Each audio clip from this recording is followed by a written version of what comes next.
ونشهد أن لا إله إلا الله وحده لا شريك له ونشهد أن سيدنا وحبيبنا ومولانا محمدا عبد الله ورسوله الذي أرسله بالحق بشيرا ونذيرا وداعيا إلى الله بإذنه وسراجا منيرا فقد قال الله تعالى في كلامه المجيد وفي فرقان الحميد أعوذ بالله من الشيطان الرجيم بسم الله الرحمن الرحيم إن الله وملائكته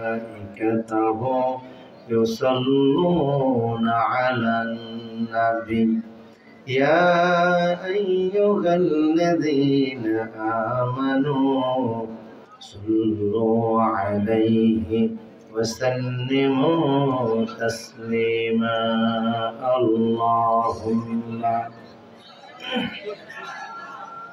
سيدنا مولانا محمد وعلى آله مولانا মদিনার বুলবুলি কেমনে তোমায় বলি দিন কাটিয়া রাত কাটিয়ে তোর বেদনার ফুল তুলি ও মদিনার বুলবুলি আল্লাহুম্মা সাল্লি আলা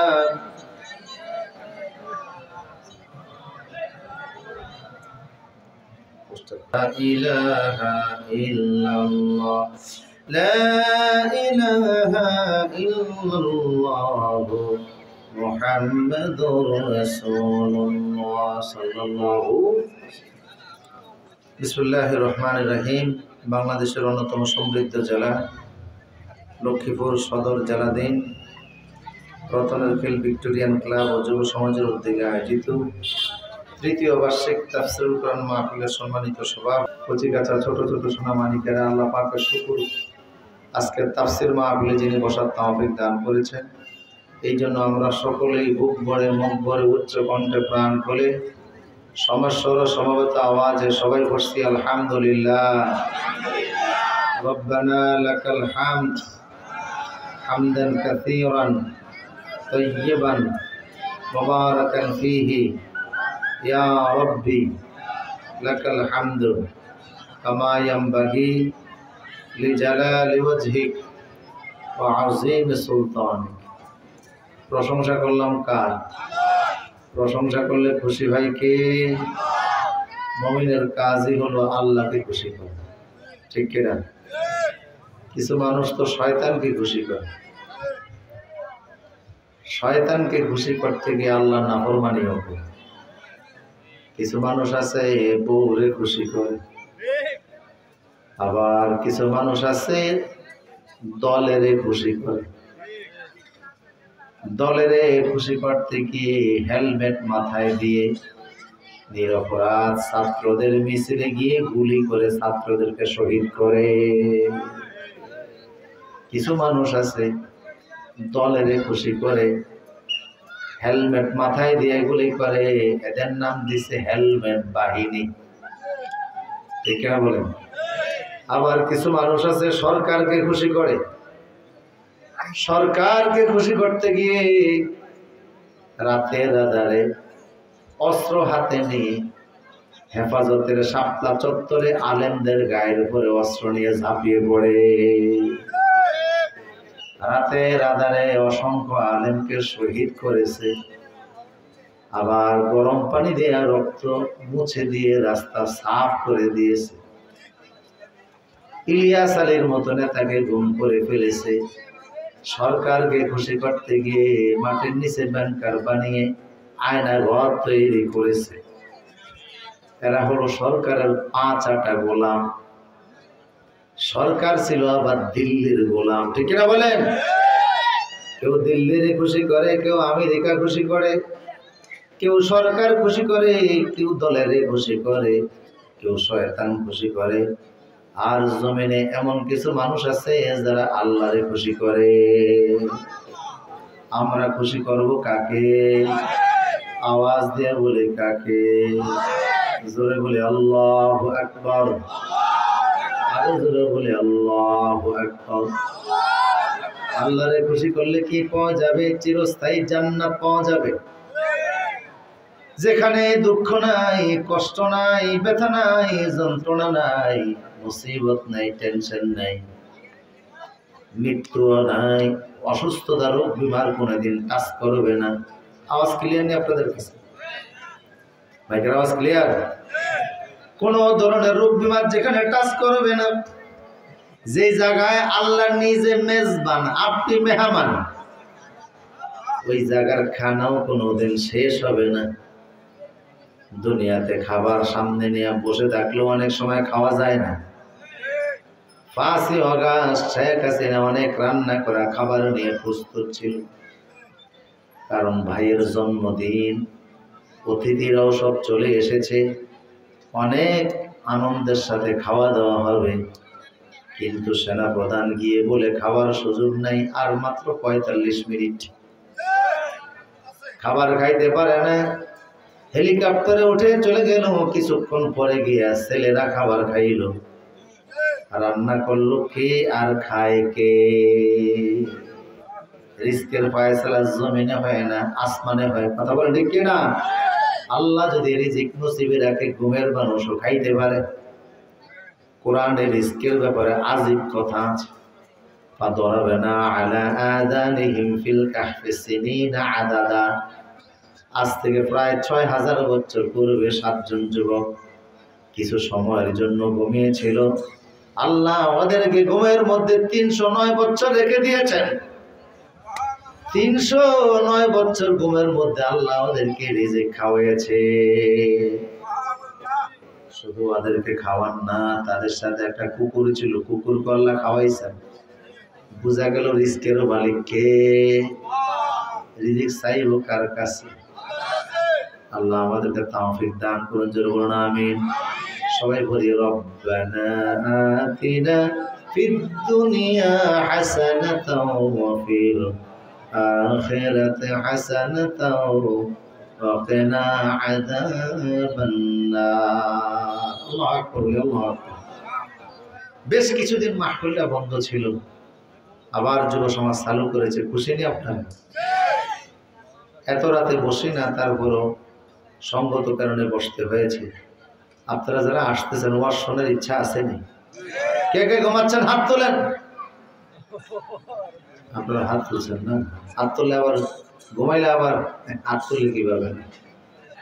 ঠিক আছেন তো? আবার প্রিয় সুধী, সারা দেশে মাহফিল হচ্ছে। প্রতিদিন এই দেশে 3 থেকে 4 হাজার মাহফিল অনুষ্ঠিত হচ্ছে। এত মাহফিল পৃথিবীর কোন দেশে হয় না। ভারতের আনাচে কানাচে ঘুরবেন, দেখবেন নাচ গান আর ঢোলের আওয়াজ। কথা বলে ঠিক কিনা?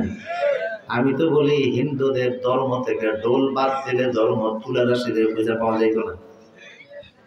যত নাচানাচি কিসের আওয়াজে? ঢোল বাদ দিলে ধর্ম আর তালাশ করে খুঁজে পাওয়া। ভারতে গেলে দেখবেন চতুর্দিকে ঢোলের আওয়াজ।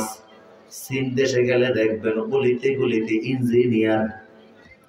জার্মানিতে গেলে দেখবেন অলিতে গলিতে বিজ্ঞানী। আর বাংলাদেশে বললে দেখবেন অলিতে গলিতে আল্লাহর কোরআনের আওয়াজ। তাই আমি বলি, কোরআন নাজিল হয়েছে সৌদি আরবে। কোন দেশে? কথা বলেন, কোন দেশে?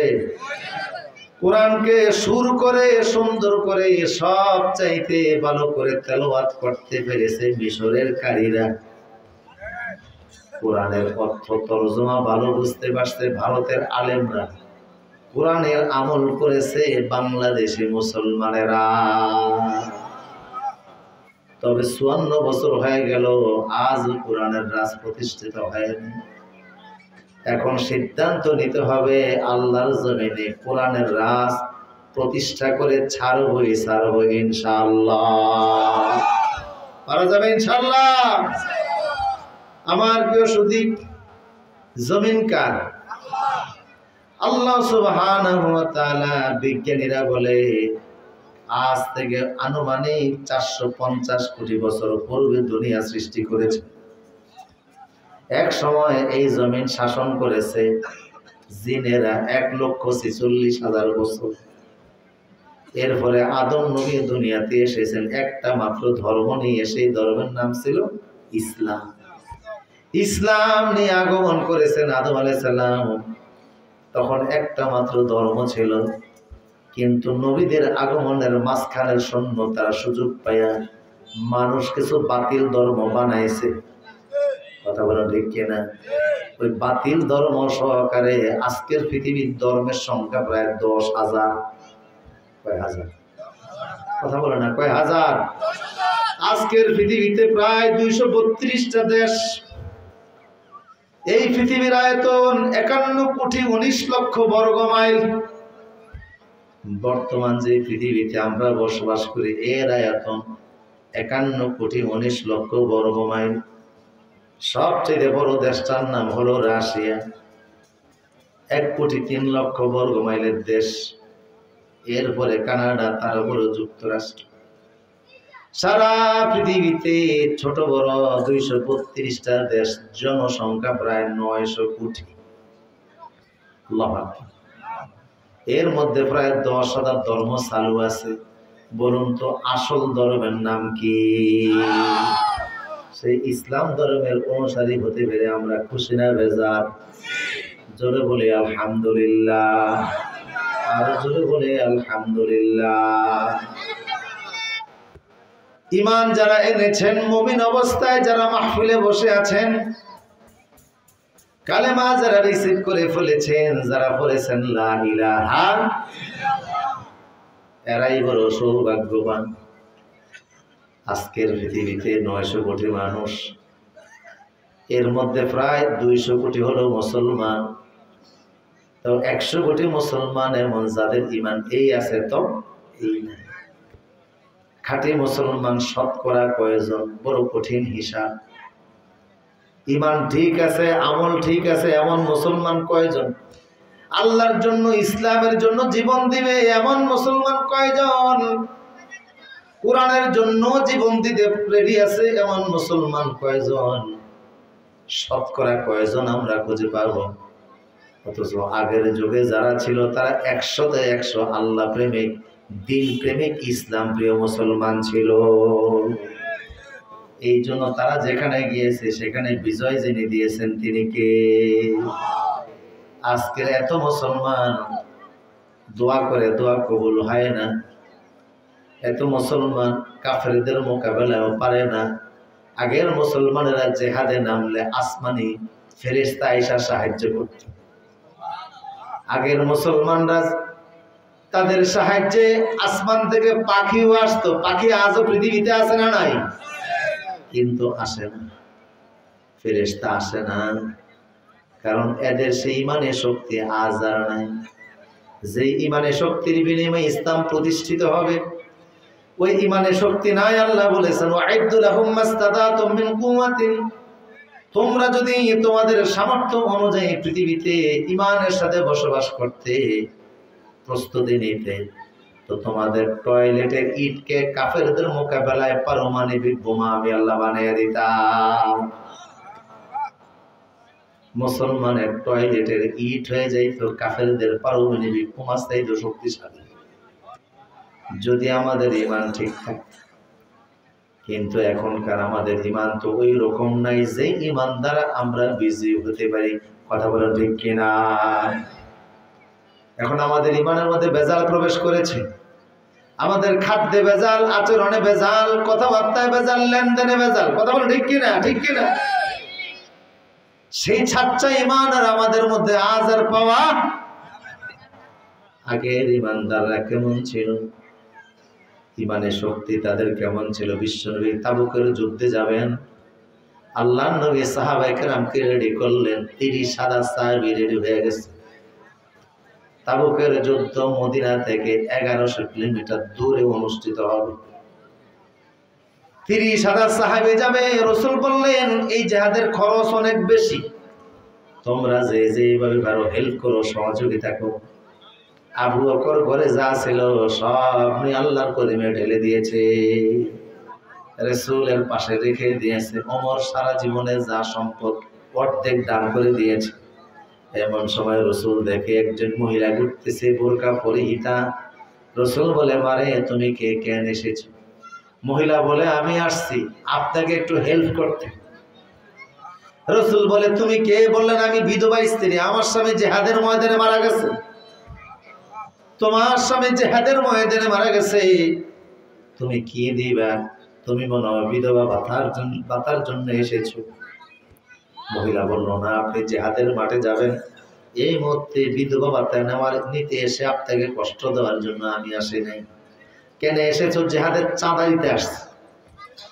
রাসূল বলে, তুমি আবার কি দিবা? তুমি তো কষ্টে আছো। মহিলা বলল, নবী হে, এতটাই কষ্টে আছি, 1 কেজি চাল নাই ঘরে, যে আপনার জিহাদের হিসাবে চাঁদা হিসাবে দিতে পারি। 5টা টাকা নাই, তবে আমার 3 বছরের একটা বাচ্চা আছে, এই বাচ্চাটাকে আজকের জিহাদের চাঁদা হিসাবে আমি দান করে দিব। রাসূল আরবি বলে, মারে 3 বছরের বাচ্চা জিহাদের মাটি নিয়ে আমি কি করব? এই বাচ্চা তো তীর তলোয়ার মারতে পারবে না। মহিলা বলল, নবী হে, তীর তলোয়ার মারতে পারবে না, তবে তলোয়ারের আঘাত তো খাইতে পারবে, তীরের আঘাত তো ভুগি নিতে পারবে। সরকার, জিহাদের ময়দানে আপনি গেলে কাফেরদের প্রধান টার্গেট থাকেন আপনি। আপনাকে টার্গেট করে তারা যখন তীর তলোয়ার নিক্ষেপ করবে, তো আপনি কাফেরদের তীরের দিকে আমার বাচ্চার হাতে ধরে ফিট করে দিবেন। ওদের তীর এসে, তলোয়ার এসে আমার বাচ্চার বুকটাকে জাজরা করে দিবে, শহীদ করে দিবে। বুক ভিদ করে ওদের তীরে বের হয়ে যাবে। আমার সন্তান জিহাদের ময়দানে ক্ষত বিক্ষত হয়ে রক্তাক্ত হয়ে শহীদ হয়ে যাবে। বিনিময়, সন্তানের বিনিময় আল্লাহর নবীর শরীরটা সেফ থাকবে।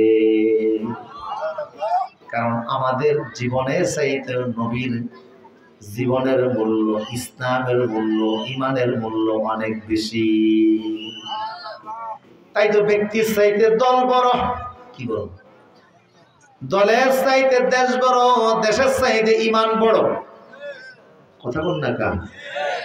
আবারও বলছি, ব্যক্তির চাইতে দল বড়, দলের চাইতে দেশ বড়, দেশের চাইতে ঈমান ছোট না বড়?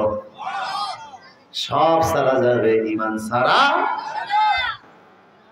ঈমান রাখতেই হবে, কারণ রাসূল বলছেন, মান কানা আখিরু কালামি লা ইলাহা ইল্লাল্লাহ ফাদাখালাল জান্নাহ। যার জীবনের শেষ কথা হবে লা ইলাহা ইল্লাল্লাহ, সে আল্লাহর জান্নাতে প্রবেশ করবে। এই জন্য দক্ষিণ কোরিয়াতে আপনারা দেখেছেন একটা বিমান ক্র্যাশ হয়েছে, দেখছেন আপনারা? কত 1 মাস আগে একটা বিমান ক্র্যাশ হলো দক্ষিণ কোরিয়ায়। বিমানের পাখার ভিতরে পাখি গিয়ে প্রবেশ করেছিল, তাই বিমানটা ধ্বংস হয়েছে। আনুমানিক ধারণা করা হচ্ছে বিমানের ভিতরে 179 জন যাত্রী, 4-5 জন মুসলমান, বাকি সব বৌদ্ধ আর ইহুদি খ্রিস্টান। যখন বিমান এলোমেলো চলতে লাগলো, নিয়ন্ত্রণহীন হয়ে গেল, পাইলট বুঝলেন, ঘোষণা দিলেন, যাত্রীদের ভিতরে হই হাল্লা, চিৎকার চেঁচামেচি শুরু হয়ে গেল। 4-5 জন মুসলমান যারা ছিল তারা জোরে জোরে কালেমা পড়া শুরু করল। সবাই কালেমা পড়তেছে। এদের দেখা দেখি 179 জন বৌদ্ধ খ্রিস্টান যাত্রী সবাই কালেমা পড়তেছে। কালেমা পড়তে পড়তে মারা গেছে, তো আল্লাহর জান্নাতে চলে গেছে। কারণ রাসূল বলছে, যার জীবনের শেষ কথা হবে লা ইলাহা, সে কোথায় যাবে? জোরে বলুন, কোথায় যাবে?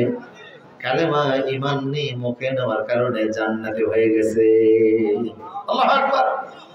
একটা ইহুদি ছেলে মদিনাতে রসুলের কাছে এসে বসতো, আল্লাহর নবীর জুতাগুলি ঠিক করে দিত। রসুল যেখানে বসতেন সেখানে রসুলের জুতা মোবারক ঠিক করে দিত। রসুলের জুতা বহনকারী একজন সাহাবী ছিলেন আব্দুল্লাহ, হযরত আব্দুল্লাহ ইবনে মাসউদ রসুলের জুতা বহন করতেন। এই জন্য রসুলের দোয়া পায়া হয়ে গেছেন বিখ্যাত আলেম। আরেকজন সাহাবী রসুলের উজুর পানি আগিয়ে দিত। আল্লাহু আকবার বলেন। রসুল সবচেয়ে বেশি খুশি হতেন কেউ যদি উজুর পানি আগিয়ে দিত। কিসের পানি? উজুর পানি আগিয়ে দিলে রসুল খুশি হতেন। আর এখনকার মুসলমান বিড়ি আগিয়ে দিলে খুশি হয়। কথা বলেন। কিছু মুসলমান এমন আছে বিড়ির আগিয়ে দিলে খুশি না বেজার। কি যে খুশি! কেউ আছে কলকে আগিয়ে দিলে খুশি হয়, ইয়াবা আগিয়ে দিলে খুশি হয়। আর রাসূলকে উজুর পানি আগিয়ে দিলে আল্লাহর নবী খুশি হইতেন। এক সাহাবীকে বললেন, তুমি আমাকে উজুর পানি এগিয়ে দিয়েছো, তুমি কি চাও বলো? সাহাবী বলে, আমি যদি দুনিয়ার বাদশাহী চাই তাও পাবো না। না, এগুলি আমি চাই না, আপনি দোয়া করে দেন আমি যেন জান্নাতে আপনার বন্ধু হইতে পারি। রাসূল বলে, এটা তো অনেক বড় চাওয়া, অন্য কিছু চাও। সাহাবী বলে, না, সুযোগ যখন পাইছি সুযোগ ছাড়বো না। আপনি আমারে যদি কিছু দিতে চান জান্নাতে আপনার বন্ধু বলে ঘোষণা দেন। রাসূল বলে, ঠিক আছে, জান্নাতে তুমি আমার সাথী, তবে আমারে তুমি সিজদার মাধ্যমে একটু হেল্প করো, বেশি বেশি করে সিজদা দাও, জান্নাতে আল্লাহ তোমারে আমার বন্ধু বানিয়ে দিবে। আমার প্রিয় সুধী, এই যে 179 জন